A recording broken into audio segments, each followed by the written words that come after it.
అంటే దేవుని మీదనే మనసు నిమగ్నం చేసుకోవాలి. దేవునికి స్తోత్రము కలుగును గాక. సత్యదైవార్చన పాటల పుస్తకంలో నుండి 582వ పాట అందరం కలిసి పాడుకుందాం. ఎంత మంచి దేవుడవయ్యా యేసయ్యా, చింతలన్నీ తీరెనయ్యా నిన్ను చేరినామా. చింతలన్నీ తీరెనయ్యా నిన్ను చేరినా. ఎంత మంచి దేవుడవయ్యా యేసయ్యా, చింతలన్నీ తీరెనయ్యా నిన్ను చేరినామా. చింతలన్నీ తీరెనయ్యా నిన్ను చేరినా. సంతోషం ఎక్కడ ఉందని, సమాధానం ఎచ్చట నాకు దొరికేనని. సంతోషం ఎక్కడ ఉందని, సమాధానం ఎచ్చట నాకు దొరికేనని. జగమంతా వెదికాను, జనులందరిని అడిగాను. జగమంతా వెదికాను, జనులందరిని అడిగాను. చివరికది నీలోనే కనుగొన్నాను. చివరికది నీలోనే కనుగొన్నాను. ఎంత మంచి దేవుడవయ్యా యేసయ్యా, చింతలన్నీ తీరెనయ్యా నిన్ను చేరినామా. చింతలన్నీ తీరెనయ్యా నిన్ను చేరినా. ఎంత మంచి దేవుడవయ్యా యేసయ్యా, చింతలన్నీ తీరెనయ్యా నిన్ను చేరినామా. చింతలన్నీ తీరెనయ్యా నిన్ను చేరినా. ప్రేమనేది ఎక్కడ ఉందని, క్షమా అనేది చట నాకు దొరికేనని. ప్రేమ ఎక్కడ ఉందని, క్షమ ఎచ్చట నాకు దొరికేనని. బంధువులలో వెదికాను, స్నేహితులను అడిగాను. బంధువులలో వెతికాను, స్నేహితులను అడిగాను. చివరికది నీలోనే కనుగొన్నాను. చివరికది నీలోనే కనుగొన్నాను. ఎంత మంచి దేవుడవయ్యా యేసయ్యా, చింతలన్నీ తీరెనయ్యా నిన్ను చేరినానా. చింతలన్నీ తీరెనయ్యా నిన్ను చేరినా. ఎంత మంచి దేవుడవయ్యా యేసయ్యా, చింతలన్నీ తీరెనయ్యా నిన్ను చేరినా. చింతలన్నీ తీరెనయ్యా నిన్ను చేరినా. సత్యం అనేది ఎక్కడ ఉందని, నిత్య జీవం ఎచ్చట నాకు దొరికేనని. సత్యమనే ఎచ్చట ఉందని, నిత్య జీవమెచ్చట నాకు దొరికేనని. ఎందరికో మొక్కాను, ఏమేమో చేశాను. ఎందరికో మొక్కాను, ఏమేమో చేశాను. చివరికది నీలోనే కనుగొన్నాను.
దేవునికి స్తోత్రము కలుగును గాక. సత్యమునకు స్తంభమును ఆధారమునై ఉన్నటువంటి అగాపే సంపూర్ణ సువార్త సంఘం గువ్వలేగి సంఘ సభ్యులందరికీ క్రిస్మస్ పర్వదినాన్ని, పండుగ దినాన్ని పురస్కరించుకొని సేనాధిపతి అయినటువంటి యేసునాథుని సారథ్యంలో క్రీస్తు యేసు సైన్యంలో చేరి, క్రీస్తు యేసు దండులో చేరి ఈ దినాన ఈ గువ్వలేగి గ్రామాన్ని సందర్శించి ఇక్కడ సమావేశమైనటువంటి మీ ప్రతి ఒక్కరికి రికార్డ్ అవుతున్నటువంటి ఉపదేశాన్ని వినబోతున్నటువంటి ప్రతి ఒక్కరికి, లైవ్ లో వీక్షిస్తున్నటువంటి వాళ్ళందరికీ ప్రభు అయిన యేసుక్రీస్తు పరిశుద్ధ నామంలో వందనాలు, కృతజ్ఞతలు తెలియజేస్తున్నాను. ఈ సమయంలో నేరుగా దేవుని పరిశుద్ధ వాక్యములో నుండి లూకా సువార్త 2వ అధ్యాయము 29-32 వచనాలు కలిసి ఉన్నటువంటి లేఖన భాగమును నేనే చదువుతున్నాను. దయచేసి అందరూ బైబిల్ తెరిచి చూడండి. అవకాశం లేని వారు చదువుతున్న లేఖన భాగాన్ని శ్రద్ధతో ఆలకించండి. లూకా సువార్త 2వ అధ్యాయం 29-32 వచనాలు కలిసి ఉన్నటువంటి లేఖన భాగము. నాథా, ఇప్పుడు నీ మాట చొప్పున సమాధానముతో నీ దాసుని పోనిచ్చుచున్నావు. అన్యజనులకు నిన్ను బయలుపరచుటకు వెలుగుగాను, నీ ప్రజలైన ఇశ్రాయేలుకు మహిమగాను నీవు సకల ప్రజల ఎదుట సిద్ధపరిచిన నీ రక్షణ నేను కన్నులారా చూచి తిని. చదువబడిన ఈ లేఖన భాగమును దేవుడు మన వినికిడిలో ఆశీర్వదించున్నట్లు తలలు వంచి కళ్ళు మూసుకొని దైవాత్మ సహాయం కొరకు ప్రార్థన చేద్దాం. ప్రేమ కలిగిన తండ్రి, మహాపరిశుద్ధ దేవుడా, మీకు వందనాలు. ఈ రాత్రి ఈ దౌలతాబాద్ మండలంలోని గువ్వలేగి, ఉప్పరిపల్లి గ్రామాలను దర్శించుటకు మాకు ఇచ్చిన అద్భుతమైన మీ కృప కొరకు వందనాలు చెల్లిస్తున్నాం. మరొకసారి గువ్వలేగి అగాపే సంపూర్ణ సువార్త సంఘం వారితో పాటు మేమందరము కూడా సకల ఐశ్వర్యములను మించినటువంటి అద్భుతమైన పరిశుద్ధమైన మీ పాద సన్నిధిని సమావేశమై ఈ సమయాన్ని మేము గడుపుటకు మాకిచ్చిన దీవెన కొరకు, ఆశీర్వాదము కొరకు వందనాలు చెల్లిస్తున్నాం. నీ సన్నిధిని సంపూర్ణమైన సంతోషము గలదు. నీ కుడి చేతిలోనే నిత్య సుఖములు గలవు. నీ పాద సన్నిధిని మించిన ఐశ్వర్యం ఈ లోకంలో మాకు లేనే లేదు స్వామి. ఇట్టి అద్భుతమైన భాగ్యము, ఈ గొప్ప ధన్యత మాకు మీరిచ్చి మమ్మల్ని ఆశీర్వదించి మీ పాదాల చెంత మమ్మల్ని కూర్చునబెట్టి మీ సన్నిధిని కనబడే కృపనిచ్చినందుకు వందనాలు. ఇంతవరకు అద్భుత రీతిగా మమ్మల్ని మీరు నడిపించినారు. ఈ సమయంలో చదువబడిన లేఖన భాగమును మీరే ఆశీర్వదించి దిగి వచ్చి మా అందరి మనోనేత్రములను మీరే వెలిగించి మీ దర్శన భాగ్యం మాకు కలిగించి ఈ సమయానికి, ఈ గడియకు మాకు కావలసిన వాక్కు ఉపదేశం మీరే మాకు అనుగ్రహించమని ప్రార్థిస్తున్నాం.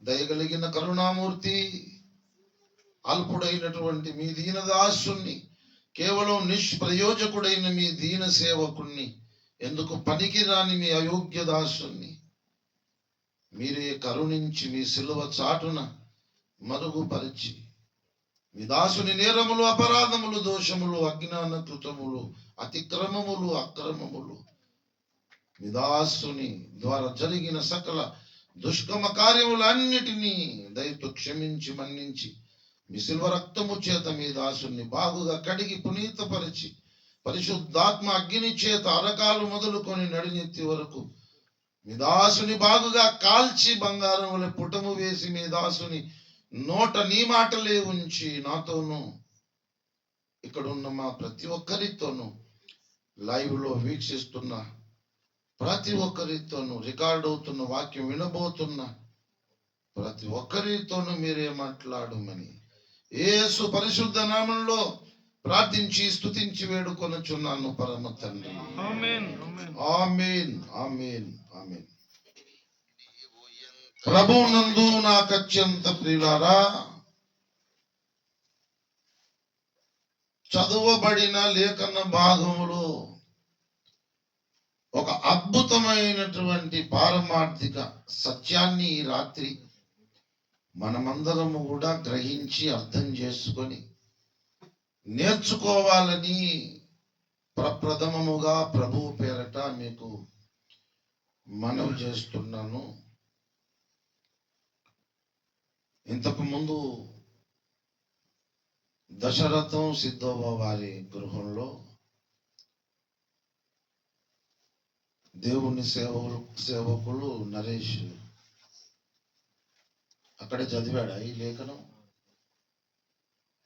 లూకాసు వార్త 2వ అధ్యాయం 29-32 వచనాలు. దేవుని సేవకులు నరేషు చదువుతున్నప్పుడు దేవుడు ఒక ప్రత్యక్షతనిచ్చాడు. అది చెప్పమని నన్ను ఆదేశించాడు. కాబట్టి ఎక్సర్సైజ్ చేయడం అనేది ఏమీ లేదు నాకు.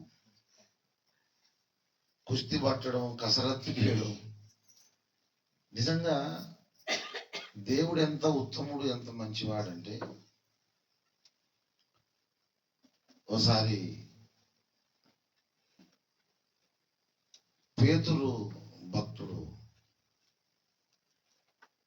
ఆయన తన పడవలో ఉన్నప్పుడు 2 కాళ్ళు పట్టుకొని, నేను పాపాత్ముడను ప్రభువా, నన్ను విడిచి పొమ్మన్నాడు. ఆయనేమో రమ్మన్నాడు, ఈయనేమో పొమ్మన్నాడు. రమ్మని చెప్పిన తర్వాతనే కదా ఈయన పొమ్మన్నాడు.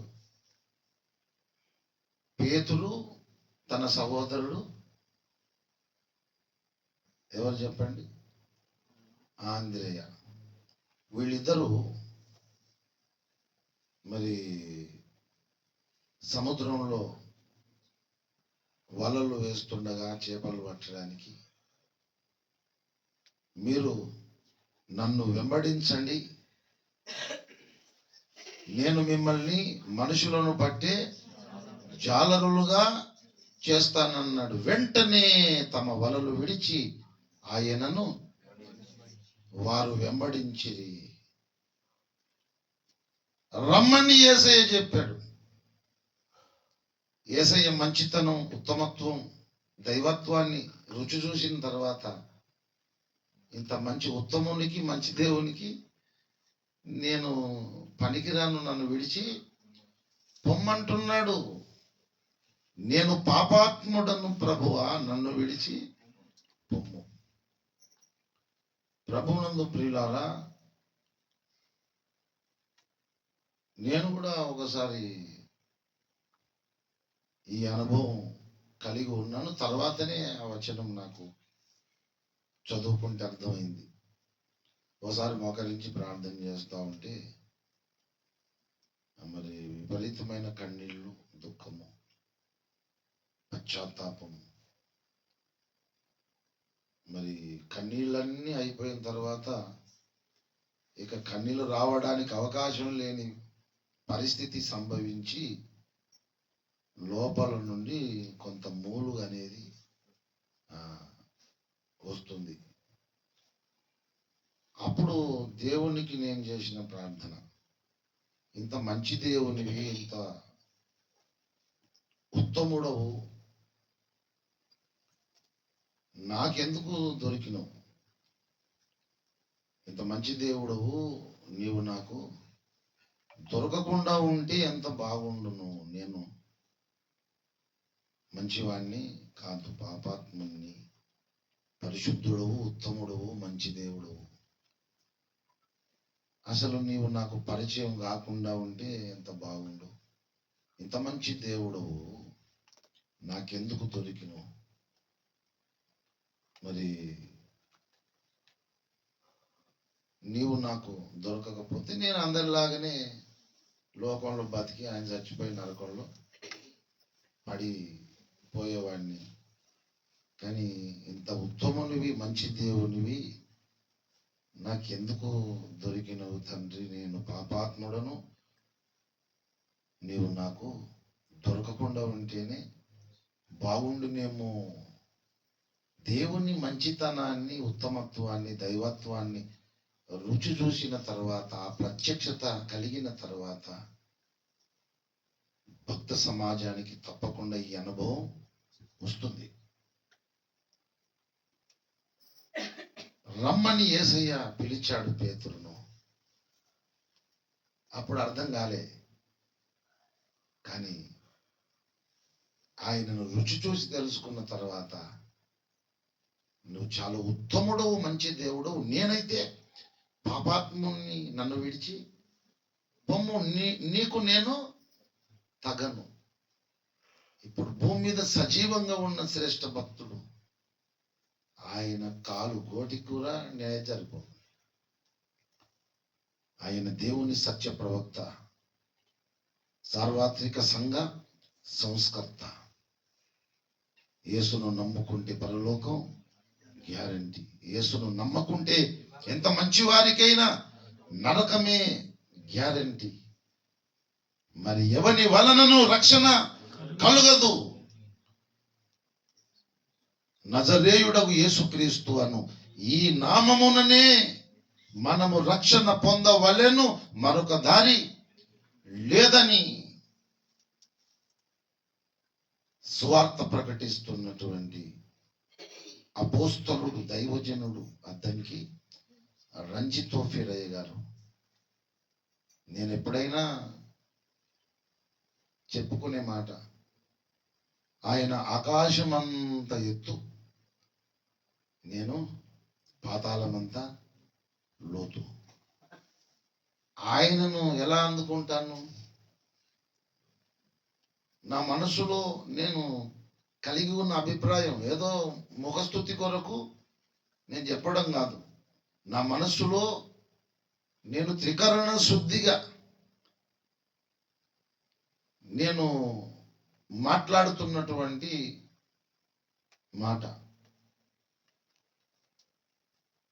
ఆ దైవజనుడు ఆకాశమంత ఎత్తు, మరి నేనైతే పాతాళమంతా లోతు. ఆయన కాలుగోటికి నేను సరిపోను అని నా అభిప్రాయం.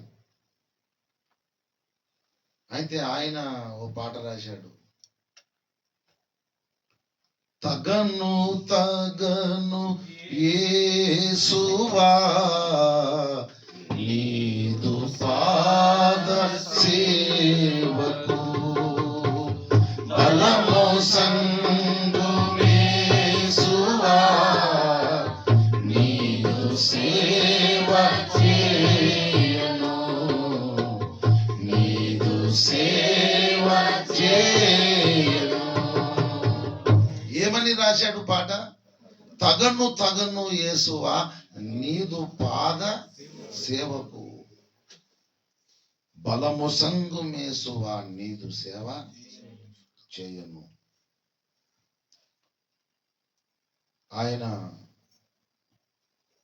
అంత ప్రత్యక్షత కలిగిన దైవజనుడు, విశేషమైన ప్రత్యక్షతలు కలిగిన వాడు.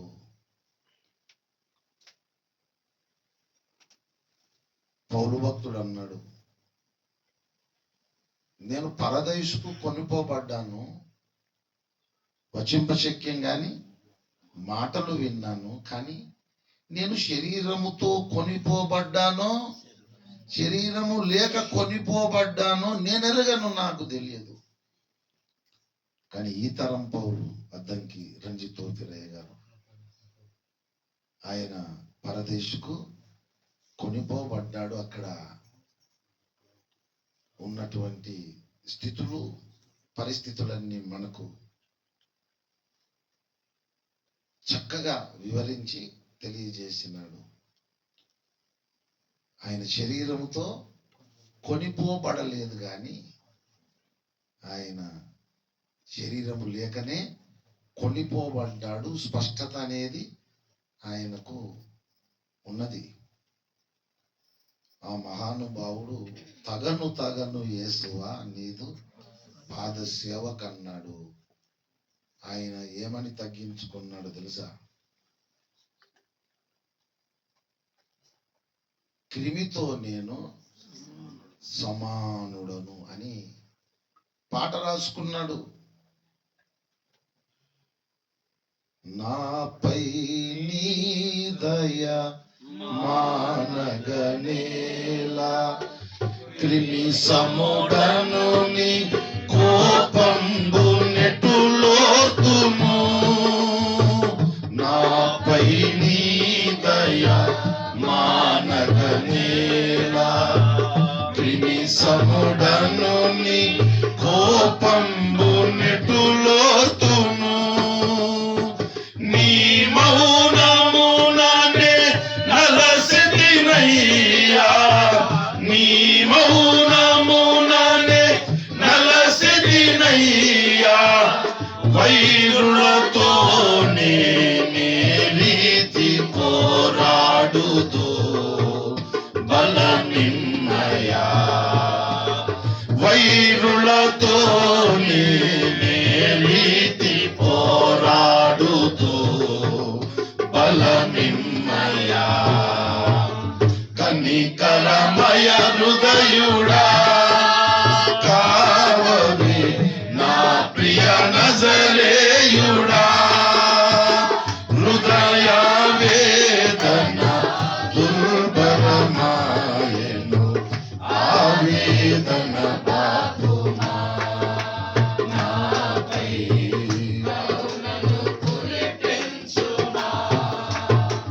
కనికరమయ హృదయుడా. ప్రభునందు పిల్లరా, నాపై నీ దయ మానగనేల క్రిమితోటి నేను. మరి నేను అనుకున్నా ఆయన కాలి గోటికి సరిపోను కదా, మరి నేను దేంతో పోల్చుకోవాలా? క్రిములు కనబడతాయి ఆ కంటికి? కనబడవు. రవ్వంతా అంటాము, అంటే రవ్వ కూడా కనబడుతుంది. ఆవగింజంతా అంటాము, ఆవగింజ కూడా కనబడుతుంది. కానీ క్రిమి కనబడుతుందా? క్రిమితో నేను సమానుణ్ణి ఆయన చెప్పుకుంటే ఇక మరి నాకు ఇక నేను చెప్పుకోవడానికి ఏది నాకు దొరకని పరిస్థితి. భక్తులు ఎవరైనా మీరు చూడండి, శ్రేష్ఠ భక్తులు, స్త్రీలు కనిన వారిలో యోహాను కంటే గొప్పవాడు పుట్టలేడని చెప్పాడు యేసయ్య. ఆ యోహాను అన్నాడు, ఆయన చెప్పుల వారును విప్పడానికి నేను యోగ్యుణ్ణి కాదు. అబ్రహామును విశ్వాసులకు తండ్రి అన్నాడు దేవుడు. అబ్రహామేమో నేను ధూళిని బూడిదను ప్రభువా అన్నాడు. నా సేవకుడైన యోబు సంగతి ఆలోచించితివా? అతన్ని వంటివాడు భూమి మీద ఎవడును లేడని దేవుడు అన్నాడు. నేను పాడు అసహ్యుణ్ణి నీచుణ్ణి బూడిదలో ధూళిలో పడి పశ్చాత్తాప పడుచున్నాను అన్నాడు. యోబు భక్తుడు. ఏమిట్లకి ఏముండదు కానీ మనం అయితే నిజంగా ఒక భక్తుడు తయారు కావాలంటే ఆ మైండ్ అది నేర్చుకోవాలి. మనం ఏముట్లకి ఏముండదు కానీ ఇక మనంత నీతిమంతులే లేరు, మనంతా పరిశుద్ధులే లేరు, అంతా వేస్టే అన్నట్టు మాట్లాడుతుంటాం. కానీ సత్యము గ్రహించి ఎరిగినటువంటి భక్తులు తమను తాము చిన్నగా చేసుకొని చెప్పుకుంటారు. దేవుణ్ణి మాత్రం ఆకాశం అంతంతా ఎత్తుకు హెచ్చిస్తారు. ఆయన ఎచ్చవలసి ఉన్నది, నేను తగ్గవలసి ఉన్నది అన్నాడు. ఉట్టిగానే స్త్రీలు కనిన వారిలో యోహాను గొప్పవాడయ్యాడా? ఆయన ప్రసంగాలు చూసి, ఆయన దేవుని కొరకు రోషం కలిగి పనిచేస్తున్న విధానాన్ని చూసి మెస్సయ్య వస్తాడని చెప్పారు కదా, ఈయన తప్పకుండా మెస్సయ్యనే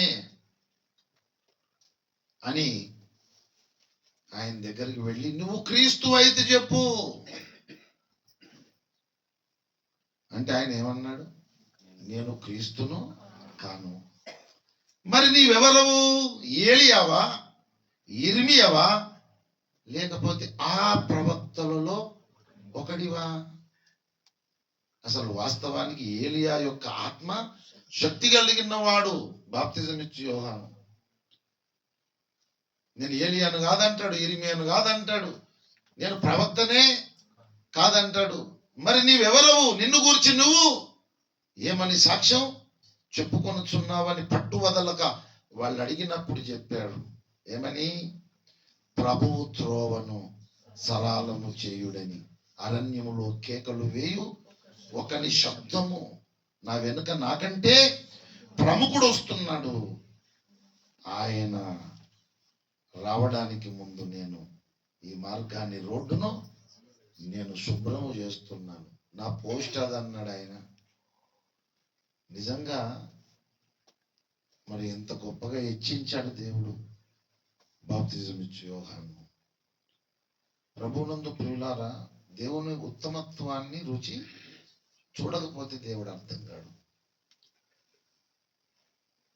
దావీదు భక్తుడు, శ్రేష్ఠ భక్తుడు, దేవుని చేత మంచి సాక్ష్యం పొందుకున్నాడు. దేవుడే సాక్ష్యం ఇచ్చాడు.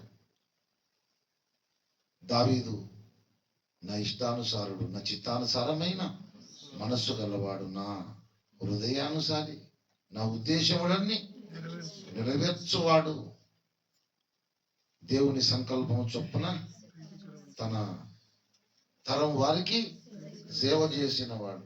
అంత గొప్ప సాక్ష్యం దేవుడిచ్చాడు.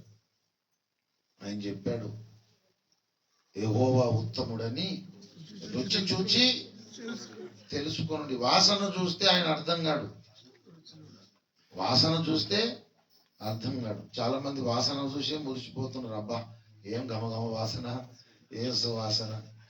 ఎంత వాసన చూసినా కడుపు నిండది, ఇంత గాలి నిండుతుంది. మంచి వాసన వస్తుంది, ఏం నిండుతుంది? గాలి నిండుతుంది, కానీ ఆకలి తీరదు. ఆకలి తీరాలంటే రుచి చూడాలి. అందుకే ఆయన అన్నాడు, రాత్రి జాముల యందు నా పడక మీద నిన్ను ధ్యానించుచున్నప్పుడు క్రొవ్వు మెదడు తిన్నంత తృప్తి నాకు కలుగుచున్నది అన్నాడు. ప్రభువునందు ప్రియులారా, ఎందుకు ఇవన్నీ చెప్పవలసి వచ్చిందంటే, దేవుని ఉత్తమత్వం, దేవుని దైవత్వం, ఆయన మంచితనం నాకు కొంచెం అర్థమైంది. కాబట్టి ఆ కొంచానికి అంత పశ్చాత్తాపం కలుగుతుంది అన్నమాట. నీకు తగను కదా, నన్ను ఎందుకు పట్టుకున్నావు? మంచోని కాదు నాయన, పాపాత్ముని, నువ్వు ఎంత మంచి దేవుడు. అట్లనే అందరిలా పుట్టేవాడిని, బతికేవాడిని, సావచ్చినప్పుడు సచ్చేవాడిని, అందరి లెక్క పాతాళంలో పడి లబోదేవాని మొత్తుకుంటే నేను మొత్తుకునేవాడిని. నువ్వెందుకు దొరికినావు నాకు? అది హృదయపూర్వకమైన పశ్చాత్తాపం కలిగినప్పుడు వచ్చే అనుభవం. ప్రభునందు ప్రియులారా, ఇంతకు మనం చదువుకున్నటువంటి మూలవాక్యము లూకా సువార్త 2:29-32. నాథా, ఇప్పుడు నీ మాట చొప్పున సమాధానముతో నీ దాసుని పోనిచ్చుచున్నావు.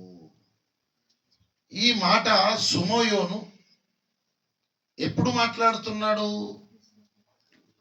యోసేపు మరియ 8 దినముల ప్రాయము కలిగిన శిశువు అయినటువంటి క్రీస్తును యెరూషలేము దేవాలయములోనికి తీసుకొని పోయారు.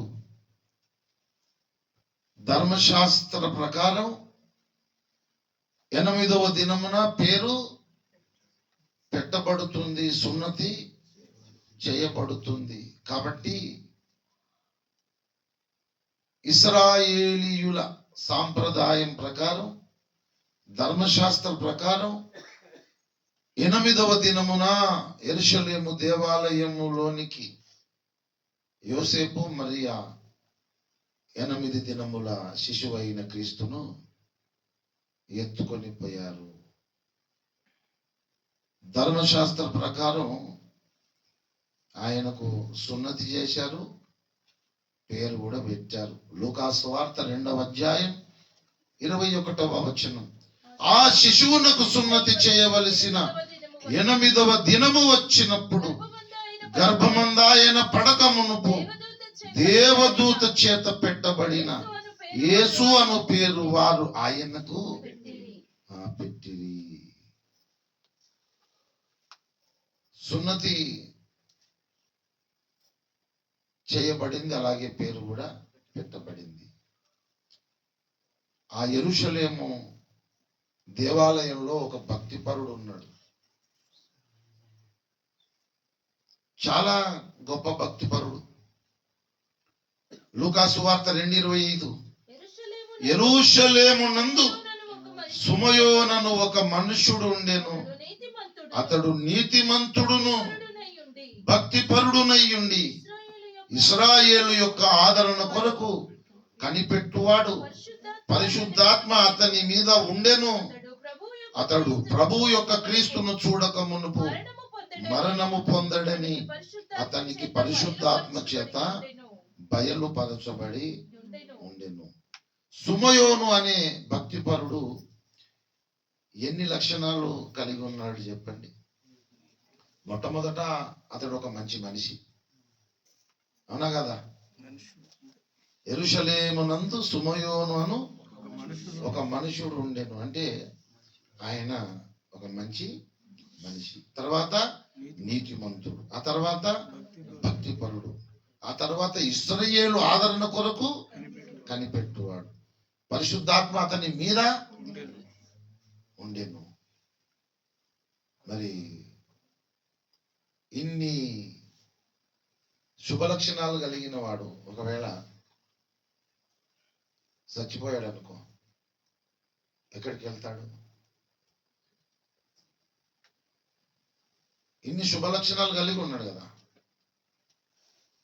ఇన్ని శుభ లక్షణాలు కలిగినటువంటి ఈ సుమయోను ఒకవేళ చచ్చిపోయాడు అనుకో, ఎక్కడికి వెళ్తాడు? పాతాళానికి వెళ్తాడు. ఎందుకు?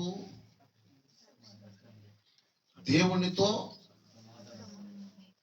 వైరం ఉన్నది, దేవునితో వ్యాజ్యం ఉన్నది, దేవునితో వివాదం ఉన్నది, దేవునితో శత్రుత్వం ఉన్నది. ఎలా వచ్చింది ఇది? వారసత్వం. సుమయోను ఇన్ని మంచి లక్షణాలు కలిగిన వాడైనా ఆదాము అవ్వల పాప నియమము కలిగిన స్వాభావికమైనటువంటి పాపమే కలిగి ఉన్నాడు. దేవునితో సమాధాన పడకుండా చనిపోయే వాళ్ళు ఎంత ఉత్తములైనా మంచి వాళ్ళైనా నరకానికే వెళ్తారు. దేవునితో సమాధాన పడి చనిపోయిన వాళ్ళు దేవుడుండి సత్యలోకానికి, మోక్షలోకానికి, పరదేశుకు వెళుతారు. ఇన్ని శుభ లక్షణాలు, మంచి భక్తి, నీతి, ఇవన్నీ కలిగినటువంటి సుమయోను బతికే ఉన్నాడు, వృద్ధుడైపోయినాడు. ఎప్పుడు చనిపోతాడో తెలియదు. కానీ 8 దినముల ప్రాయము కలిగిన శిశువైన క్రీస్తును ఆ 2 చేతులతో ఎత్తుకొని ఆయనను చూస్తూ చెప్పాడు, నాదా ఇప్పుడు నీ మాట చొప్పున సమాధానముతో, నీ మాట చొప్పున అంటే దేవుడు ఏ మాట చెప్పాడు ఆయనకు? నాదా ఇప్పుడు నీ మాట చొప్పున సమాధానముతో నీ దాసుని పోనిచ్చుచున్నావు. నీ మాట చొప్పున అంటే అర్థం ఏంటి? సుమయోనుకు దేవుడు చెప్పిన మాట ఏంటి? అది ఆయన చెప్పిన మాట 26వ వచనం, అతడు ప్రభు యొక్క క్రీస్తును చూడక మునుపు మరణము పొందడని అతనికి పరిశుద్ధాత్మ చేత బయలుపరచబడి ఉండెను. ఇంత మంచి భక్తిపరుడు క్రీస్తును చూడకుండా, దేవునితో సమాధాన పడకుండా చచ్చిపోయి నరకంలో పడడం దేవునికి ఇష్టం లేదు. దేవుడు ఉత్తముడు, యథార్థవంతుడు, మంచివాడు. కాబట్టి ఓ మాట చెప్పాడు, నువ్వు ఒక మంచి మనిషివి, నీతిమంతుడవు, భక్తిపరుడవు, ఇశ్రాయేలు ఆదరణ కొరకు కనిపెట్టువాడవు, పరిశుద్ధాత్మ నీ మీద ఉన్నాడు. కాబట్టి నువ్వు అంత తొందరగా నువ్వు చావవు, చచ్చిపోవు. క్రీస్తును చూసిన తర్వాతనే నువ్వు లోకాన్ని విడిచిపెడతావని దేవుడు చెప్పిన మాట. ఆ 8 దినముల ప్రాయం కలిగిన యేసయ్యను చేతుల్లో ఎత్తుకొని, నాదా ఇప్పుడు నీ మాట చొప్పున నీ దాసుని సమాధానముతో పోనిచ్చుచున్నావు. ఇక నేను ఉండడం అంత అవసరమేమి కాదు. నీతో నేను ఈ క్రీస్తు ద్వారా సమాధాన పడ్డాను. ఇప్పుడు ఇక్కడ కళ్ళు మూస్తే పరదేశుకు వచ్చేస్తా. నీ ఉండేటువంటి నీ పాద సన్నిధికి నేను వచ్చేస్తా. దీన్ని బట్టి ఏమర్థమైంది? దేవునితో సమాధాన పడకుండా 1000 సంవత్సరాలు బతికి సచ్చినా వాళ్ళు నరకానికే వెళ్తారు. దేవునితో సమాధాన పడిన తర్వాత ఒక్కరోజు బతికిన ఆ తర్వాత కళ్ళు మూసిన దేవుడుండే పరదేశుకు వెళ్తారు. ఎందుకంటే ఈ లోకానికి దేవుడు అనుగ్రహించినటువంటి దేవుని కుమారుడు, సమాధానకర్త. యెషయా ప్రవచన గ్రంథం 9:6, ఏలయనగా మనకు శిశువు పుట్టెను, మనకు కుమారుడు అనుగ్రహింపబడెను, ఆయన భుజము మీద రాజ్య భారముండును. ఆశ్చర్యకరుడు, ఆలోచనకర్త, బలవంతుడైన దేవుడు, నిత్యుడగు తండ్రి, సమాధానకర్తయకు అధిపతి. ఆ దేవునిలోని ఒక అంశ, దేవునిలోని ఒక భాగం, దేవుడు కన్నా దేవుని కుమారుడు ఈ లోకమందు ప్రవేశించున్నప్పుడు మరియమ్మ గర్భములో దేవుడు అమర్చిన శరీరాన్ని ధరించుకొని దావీదు పట్టణమందు రక్షకుడుగా పుట్టాడు. ఆ రక్షకుని ద్వారానే, క్రీస్తు యేసు ద్వారానే మానవులు దేవునితో సమాధాన పరచబడతారు. వేరే అవకాశము లేనే లేదు. ఇక్కడ మనం చూస్తా ఉన్నాము. ఎప్పుడైతే శిశువైన క్రీస్తు సుమయోను చేతుల్లో కనబడుతున్నాడో ఆయన చూస్తూ చెప్పాడు, నాదా ఇప్పుడు సమాధానంతో నీ దాసుని పోనిచ్చుచున్నావు. నీవు సకల ప్రజలకు సిద్ధపరిచిన నీ రక్షణ నేను కన్నులారా. ఎవరిని చూస్తున్నాడు ఆయన కన్నులారా? శిశువైన క్రీస్తునే చూస్తున్నాడు. ఎవరెవరికి మరి బయలుపరిచినటువంటి రక్షణ, ఎవరెవరికి సిద్ధపరిచిన రక్షణ? సకల ప్రజలకు నీవు సిద్ధపరిచిన రక్షణ. భూమి మీద ఉన్న ప్రజలందరికీ, భూనివాసులందరికీ, సకల ప్రజలకు దేవుడు సిద్ధపరిచిన రక్షణ. దావీదు పట్టణమందు పుట్టిన రక్షకుడు. ఆయన ద్వారానే దేవునితో సమాధానం కలిగి ఉండడానికి అవకాశం ఉన్నది. వేరే మార్గం లేదు. మరి ఆయన ద్వారానే ఎందుకు సమాధాన పరచబడతారు సకల జనులు? అందరి పాప పరిహారము కొరకు విమోచన కరైదనముగా తను తాను బలిగా అర్పించుకొని సిలువలో యజ్ఞమై రక్తము గార్చాడు.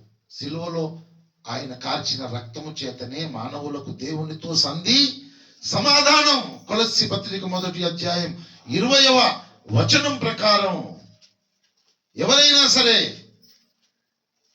సిలువలో యేసయ్య గార్చిన రక్తము చేత దేవునితో సంధి సమాధానము.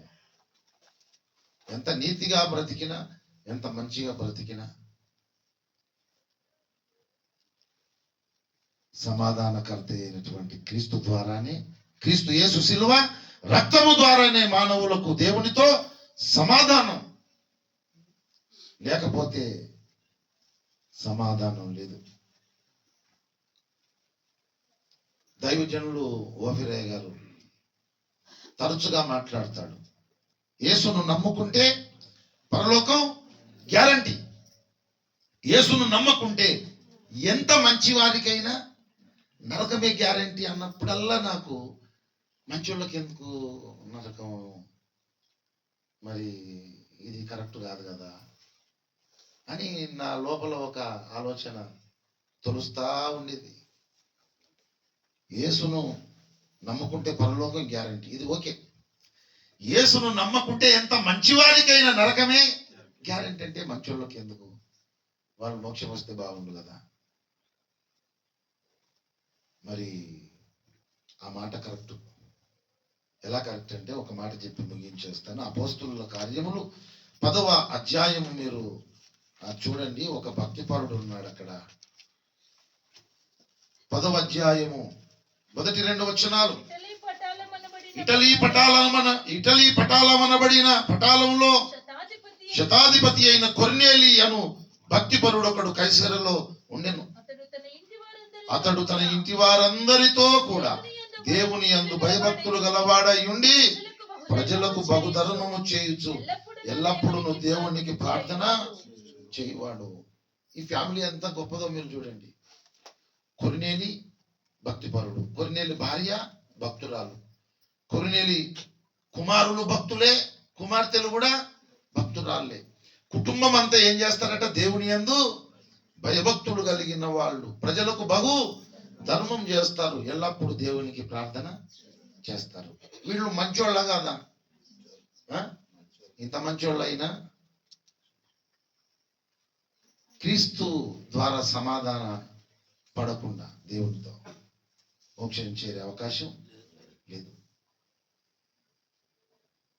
వీళ్ళ మంచితనానికి, వీళ్ళ దాన ధర్మాలకు, వీళ్ళు చేసే ప్రార్థనలకు దేవదూతని దిగొచ్చాడు. అంటే ఈ కొరినేలి తన భార్య, తన కుమారులు కుమార్తెలు దేవుని యందు భయభక్తులు కలిగిన వారు, ప్రజలకు బహుధర్మము చేస్తున్నారు, ఎల్లప్పుడూ దేవునికి ప్రార్థన చేస్తున్నారు. వీళ్ళ ధర్మకార్యాలు ఆకాశ మహాకాశాలు దాటి సత్యలోకంలో దేవుని దగ్గరికి వెళ్ళి దేవుడు చూశాడు. చూసి దూతను పంపించాడు. మరి ఇంత మంచి కార్యాలు ఈ కుటుంబంలో ఉన్నాయి కదా. మరి వీళ్ళు చచ్చిపోతే ఎక్కడికి వెళ్తారు? ఎక్కడికి వెళ్తారు? నరకానికి వెళ్తారు. మరి మంచోళ్ళే కదా, మంచోళ్ళైనా నరకానికి వెళ్తారు. అందుకే ప్రతి జనములో దేవుని యందు నీతిగా నడుచుకునే వారిని దేవుడు తప్పకుండా గుర్తు చేసుకుంటాడు. దేవదూత వచ్చి ఏం చెప్పాడు చెప్పండి? మీ ధర్మ కార్యాలు, మీ ప్రార్థనలు దేవుని దగ్గరికి వచ్చినాయి. దేవుడు పంపించాడు. మీరు హ్యాపీగా బతకండి. ఇట్లనే మీరు ఎప్పుడు కళ్ళు మూసినా దేవుని దగ్గరికి వస్తారు. ఈ మాట చెప్పమని పంపించాడు అన్నాడా? పలానా దగ్గర పేతురు అనే దైవజనుడు ఉన్నాడు, అతన్ని పిలిపించుకో, అతడు నీ ఇంటికి వస్తాడు, నీకు మోక్ష మార్గాన్ని, రక్షణ సువార్తను ప్రకటిస్తాడు. తద్వారా నువ్వు దేవుని సత్యలోకానికి వస్తావు. వెంటనే నమ్మకమైన పనులను పంపించాడు. పేతురు అనే దైవజనుణ్ణి పిలిపించుకున్నాడు. నిజంగా అన్యుడు ఆయన, క్రైస్తవుడు కాదు. కొర్నేలి అన్యుడు. కానీ ఆ పేతురు అనే దైవజనుడు ఇంటికి రాకముందే చుట్టాలను, బంధువులను, స్నేహితులను అందరిని పిలుచుకొని ఇల్లు నింపుకున్నాడు. డోర్ కానే చూస్తుండే ఎప్పుడు వస్తాడని కనిపెట్టి. తర్వాత అక్కడ గంట, 2 గంటలు, 3 గంటలు అన్నీ ఉంటున్నాడు. ఎప్పుడు వస్తాడు. దైవజనుడు పేతురు రాగానే కాళ్ళ మీద పడ్డాడు. ఆయన ఎంత సంస్కారవంతుడో చూడండి. ఇప్పుడు ప్రైజ్లాడు కూడా చెప్పాలనుకో. ఆయన అన్నాడు, నేను నీ వంటి నరుడని లేవమని ఆయనను లేపాడు. కాళ్ళ మీద పడితే నేను కూడా నీలాగా మనిషినే, దేవునికే నమస్కారం చేయాలన్నాడు. అలాగున ఎవరు చెప్పారు అంటే ఆయన లోపల ఉన్నటువంటి గౌరవము, అభిమానం అన్నమాట. ఇప్పుడు మరి సాయవ కూడా దైవజనులు వస్తున్నారు, అందరి నడుచుకుంటూ వస్తున్నారు కదా, పాదాలు గడగాల నీళ్లు పోసి. మరి కొంతమంది ఏమో వదుతి అని చెప్పి వచ్చారు. మరి ఎట్లా కడుక్కున్నారో తెలియదు. మరి నా కాళ్ళ మీద నీళ్ళు పోసి కాళ్ళు నాకు అడిగిన దేవుడు దీవించును కాక అని చెప్పి మరి నేను పలికి వచ్చేసాను. అంటే దైవజనుడు, దేవుని ప్రతినిధి అని చెప్పి. దేన్ని బట్టేది? దేవుణ్ణి బట్టే. దేవుడు దొరకడు కదా. ఆయనకు కాళ్ళు కడుగుదాము, ఏదైనా మంచి భోజనం పెడదాము, ఇష్టమైనటువంటి ఏదైనా టిఫిన్ చేసి పెడదామని దొరుకుతాడా? ఇక ఆయన మీద ఉన్న ఉబలాటం అంతా ఎవరి మీద తెలుసుకుంటారు? దైవజనుల మీద. ఎందుకంటే దైవజనులు పెడితే దేవునికి పెట్టినట్టునే. దేవుడు అంటే ఎంతో ప్రేమనే, చేతికి దొరకడా, కళ్ళకు కనబడా అని చెప్పి దేవుని మీద ఉన్నటువంటి భక్తితోనే ఇవి చేస్తారు అనేది మనం గ్రహించాలి. ఇక్కడ ఆ దైవజనుని కోసం ఎదురు చూస్తున్నాడు. రాగానే కాళ్ళ మీద పడ్డాడు. ఆయన లేపి మరి కౌగిలించుకున్నాడు. నేను నీలాంటి మనుషుల్ని, దేవునికి నమస్కారం చేయమని అక్కడ ప్రసంగం చేశాడు పేతురు భక్తుడు. అక్కడ బోధ విన్న వాళ్ళందరి మీదకి పరిశుద్ధాత్ముడు దిగి వచ్చాడు. అక్కడ వాళ్ళు బాప్తిజం పొందారు. ఎవరిని గురించి ప్రకటించాడు పేతురు? దావీదు పట్టణమందు పుట్టిన రక్షకుణ్ణి గురించి. రక్షకుణ్ణి చేర్చుకున్నారు. కొర్నేలి కుటుంబం దేవుని రాజ్యానికి పాత్రులైనారు. దీన్ని బట్టి ఏమర్థమైంది? మంచివాళ్ళ చెడ్డవాళ్ళ అనేది ఇక్కడ ముఖ్యం కాదు. అందరి కొరకు ఖరీదుగా రక్తము కార్చి మరణించి తిరిగి లేచిన సమాధానకర్త అయినటువంటి క్రీస్తు యేసు కార్చిన శిలువ రక్తము చేత, క్రీస్తు ద్వారానే మనుషులందరూ, మానవులందరూ దేవునితో సమాధాన పడాలి. వేరొక మార్గం లేదు అని బైబిల్ ఖండితంగా ప్రకటిస్తుంది.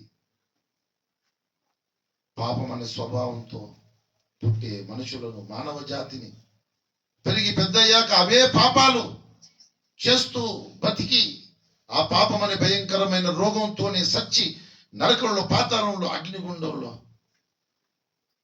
పడిపోతున్న మానవ సమాజమునంతటిని దేవుడుండే సత్యలోకానికి చేర్చడానికి 2000 సంవత్సరాల కిందట దావీదు పట్టణమందు దేవునిలోని ఒక భాగం, ఒక అంశ శరీరము దాల్చి రక్షకుడుగా పుట్టినాడు.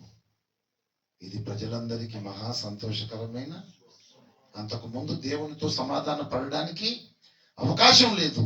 దావీదు పట్టణం మందు రక్షకుడు పుట్టాడు గనక దేవునితో సమాధాన పడే అవకాశం దొరికింది. ఇది ప్రజలందరికీ సంతోషకరమైన సువార్త, శుభవార్త, మంచి వార్త.